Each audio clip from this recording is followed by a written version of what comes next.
Hi guys, so I'm here with my September reading wrap up. September was an absolutely horrific month for me, but reading wise it was actually a good month for me. Honestly, just you couldn't make it up. I managed to read 9 books in September and I pretty much enjoyed all of them. So the first book that I read was Being Mrs. Kane. Last book in a series that I started last month, and it was okay. I didn't love the series. This is probably my least favourite read of the month, I would say. It was just okay, and I gave it half marks. The next book that I read was All It Takes by Kristen Proby.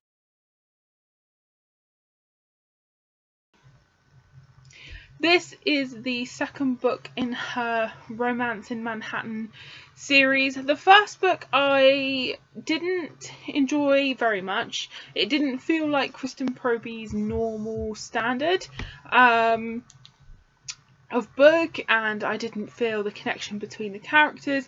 I'm glad to say that in the second book I enjoyed it a lot more. It's probably still not my favourite series by her, but I definitely enjoyed this book a lot more. It's about 2 lawyers really that are on opposing sides, but they have to work together to find out what the truth is, and along the way obviously they fall in love, and I really enjoyed it. I felt it was a much better story than the first one. I still think that there could have been a bit more building. It is a little bit insta lovey, which I mean, I've still enjoyed it, and I think it was much better than the first one. But yeah, so I gave it 4 out of 5. The next book that I read is a little bit different for me, and it's a graphic novel, and that is Pumpkinheads by Rainbow Rowell and Faith Erin Hicks. I picked this up because I have read 1 book by Rainbow Rowell. I know she's a really popular author on the booktube sphere, but I've only read 1 book by her. And I thought, graphic novel called Pumpkinheads, you know, I love autumn, winter, so I'm thinking like it's a book to really get you in the mood for, you know, autumn, or as my American friends say, fall. So I thought, you know what, this will be a really cute read, and it was a really cute read. It's a very fast read. I don't know if there's a lot of substance to it, but it was cute, and you know, I enjoyed having, you know, a quick book to read. I gave it 4 out of 5. Basically what it is these 2 friends, they work together each year at a pumpkin patch, or it's more than a pumpkin patch, even though it's called the patch. That, you know, they have other activities there. Like, there's a lot of things that I actually didn't know what they were, because I think it's, you know, it's like an American thing, but you know, there's like a corn maze, pony go round, petting zoo, fudge shop, chicken races, s'mores, the succotash, pie stop, like corn kettle, things like that.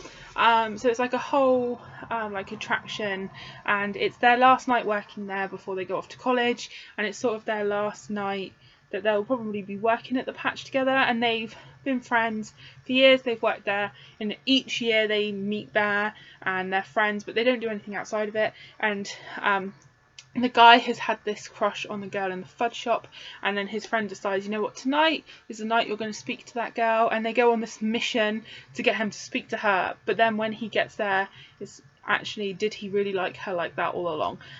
So it was fun, and I did enjoy it. It was a bit of light relief, so I gave it 4 out of 5.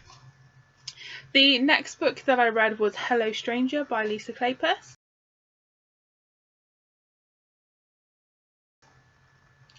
This is a reread for me, of course. I absolutely love Lisa Kleypas, and this is the 4th book in her Ravenel series, and I've been on a bit of a Lisa Kleypas reread. This is the only book of hers I've actually reread this month. I've curbed my rereading of her for now. But yeah, I really enjoyed it. I gave it 5 out of 5. It's just a fun historical romance. and you know, I love her books. As you guys know, she's like my favourite historical romance author, and I don't reread a lot of books, but I can reread hers.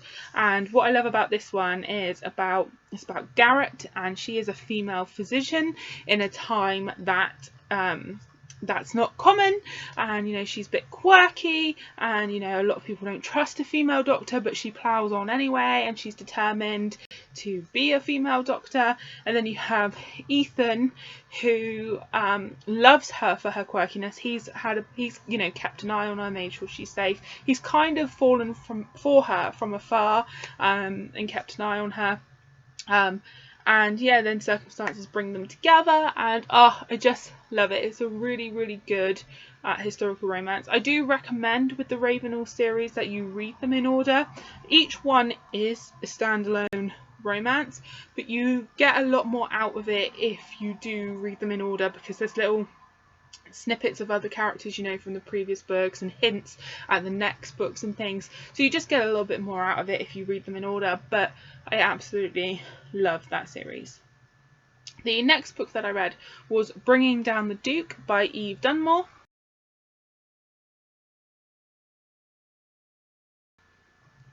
This I had no idea about until I saw someone that I follow on Instagram, because she loves historical romance novels like I do. I think she's called the Romance Mum, but she posts lots and lots of historical romances, new and old. And she posted this, and I was like, I've not heard of this, let's look it up. So I did, and I instantly downloaded it and started reading it not long thereafter, and it's a really good historical romance. I'd say it's got a lot of depth to it and a lot of soul. It's not an insta love, it's a slow burn, and it's also, I think, quite an intelligent historical romance. It's not a bodice ripper by any stretch of the imagination. It's called The League, it's the first book in a series called The League of Extraordinary Women, I think. And what it is this the first book concentrated sort of on the suffragette movement, and the main character is a member, but she's a member because it gets her a scholarship to university in a time where women's education is, you know, not level to a man's, and she really wants to learn and she wants to better herself. So being in the suffragette movement allows her to do that, and she also makes friends in this suffragette movement. And obviously I think in the next books it's going to focus on a different member of this group of friends, and basically they decide to, you know, petition gentlemen with influence, you know, in the House of Lords, that can help their suffragette cause. And I can't remember her name for the life of me, but the main character basically just waltzes up to this lord and gives him a leaflet, and he's really aloof. He doesn't really enter society much, but he's a very powerful duke.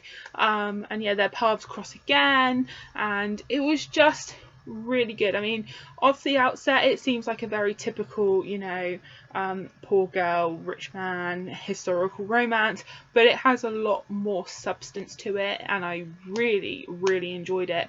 It got to the point where I was like, oh my god, just be together already, but it was quite a good slow burn. It wasn't insta love at all, and so as much as like at times it was like, oh my god, I really enjoyed that in the long run, because I felt like it was a really different historical romance, so I really, really enjoyed that.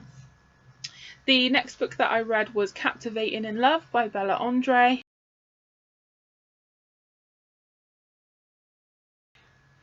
I can't remember what number this book is in the series, but it's part of her Maverick Billionaires series, and I really, really enjoyed the series. It's been quite a long time since this one, between the last one and this one, but as you guys know, I really, really like Bella Andre's novels. They are light and fluffy and cute contemporary romances, and this one was no different. It's about a single mum that, since her little boy's father basically abandoned them before her son was born, she's very like off men, but she's really got her eye on her friend's brother, Gideon, who's come back from war, a bit tortured, and aloof, and she decides like to sort of bring him out of that. So cute. Definitely recommend reading these books in order. While each one is a standalone, I think it is better if you read them in order to understand the series, but I really enjoyed that one and gave that 4.5 out of 5. Oh god, I can't speak. 4.5 out of 5. I also gave Bringing Down the Duke 4.5 out of 5 as well. So the next book that I read was Where the Blame Lies by Mia Sheridan.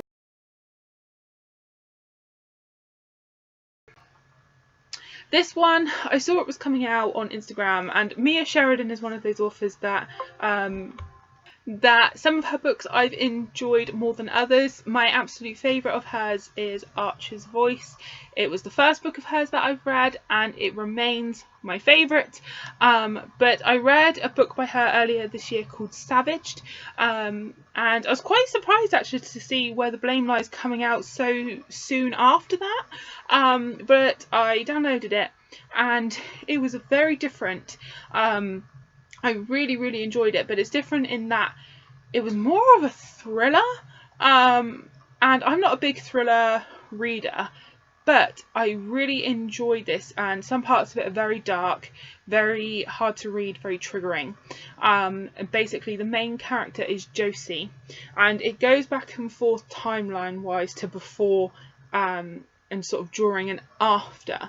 So she is taken one night, held captive for months, nearly a year.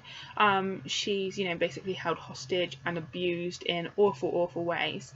And then she escapes, but she's looking for her son that she had while basically in captivity, and she never gives up looking for her son.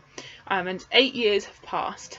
And then suddenly there's sort of a copycat starting, and it seems that she's being brought back to the past, and these girls keep being found, keep disappearing, and then creepy things start happening to her, and it's basically trying to track down who the killer is. Now, I was surprised by this. One, that I got so hooked because it's more of a genre that is not my favourite, but there was also romance elements to it. Again, it wasn't insta love. Basically the cop that's working the case now, he knew Josie's case. He was like a newer cop back when that happened, and he saw her the night that she was found, and he's always kind of admired her, but then he starts to fall for her while he's sort of working this case. So it did have that sort of romance element there, which I was glad of, because that is my favourite, that is what I read mainly. But yeah, it was really good, really hooked me in. The mystery of it, I'm like, oh my god, what's going to happen next? Is it this person? Is it that person? I didn't guess who it was. Yeah, it was a surprise until pretty much the reveal, I would say, which is good because I am someone that can guess plots, I guess is the best way of putting it. But I was surprised, I was hooked. It was a really good read. I gave it 4.5 out of 5. The next book that I read was Twice Tempted by the Duke by Tessa Dare.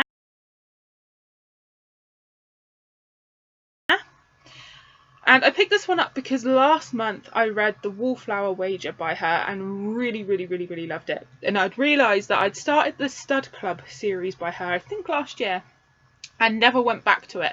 So because I enjoyed my Tessa Dare book last month, I was like, okay, I'm going to read another one of hers this month. And I did enjoy this one, but I don't think it's as good as the Wallflower series. So I only gave it 3.5 out of 5. It was okay. It was a bit of a different plot to most of the historical romances that I read. So basically Rhys is a wounded war hero, but he has sort of a past where his dad would beat him and abuse him, so he's kind of scarred from that, and he's convinced that he's cursed in that he can't die, because even though he gets injured in battle, he can't die. And yeah, so he thinks he's kind of cursed like this, and so he goes back to his ancestral home, which which causes him a lot of pain. He doesn't really want to be there, but he decides, you know, he's inherited to go back. And he meets Mary, and she knew him when he was younger. She was like a stable the stable master's daughter, and she's always loved him. So yeah, it was good. I liked a lot of it, but some bits were draggy, some bits were slow. Just not my favourite. Had potential, and some bits were funny, and some bits were well written. I am enjoying reading Tessa Dare, but this one wasn't my favourite. I definitely preferred the Wallflower Wager that I read last month. And then the last book that I read in September was Enchanting Sebastian by Kristen Proby. This is the first book in a new series by her. It's something like Royal Big Sky or something. It's funny because these books are different series, but they have characters from previous series, and they're set in Montana, and yeah. But basically this book is about Nina, and she is the sister of a famous movie star that is in another one of the books, but this is her story. And she meets Sebastian, who is a British prince, and he's basically trying to run away from his responsibilities. He doesn't want to be the heir to the throne, and if he marries someone that's not British, basically he'll no longer be in line for the throne. So they come to an arrangement that they'll get married. It's like a marriage of convenience, really, and he won't have to be king in the future, and it'll all work out fine. Obviously they then fall for each other, and yeah, it was really cute. It was really light, and I did enjoy it. I read it in like just over a day, so it was fun, but yeah, just not a lot to it, I would say. Overall, though, I did still really enjoy it, and I did give it 4 out of 5. So that's everything that I read this month, guys. I hope you enjoyed it, and I'll see you all soon. Happy reading.